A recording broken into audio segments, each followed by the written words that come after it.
திருமலை திருப்பதி ஏழுமலையான் கோயில் பிரம்மோற்சவத்தை முன்னிட்டு எம்பெருமானுக்கு காஞ்சிபுரத்தில் தயாராகியிருக்கிறது பிரம்மாண்டமான காஞ்சிப்பட்டு சேலை. திருப்பதி ஏழுமலையான் பிரம்மோற்சவ விழா இந்த ஆண்டு செப்டம்பர் 27ஆம் தேதி துவங்கி அக்டோபர் 4ஆம் தேதி வரை நடைபெற உள்ளது.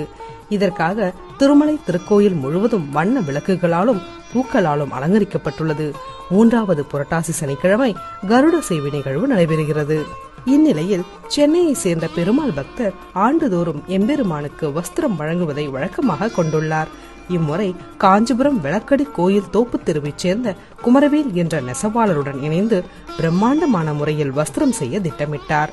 அவ்வகையில் வஸ்திரம் முழுக்க எம்பெருமானின் சங்கு சக்கரம் உருவம் கொண்டதும், முந்தானையில் ஸ்ரீ ரங்கநாதர் சயன கோலத்திலும் உற்சவர் தாயாருடன் இருக்கும் வடிவத்தையும் உருவாக்க திட்டமிட்டு அதற்காக வடிவமைப்பு, நெசவாளர் தேர்வு என தொடங்கி நெசவு பணி கடந்த 8 நாட்களுக்கு முன்பு துவங்கியது.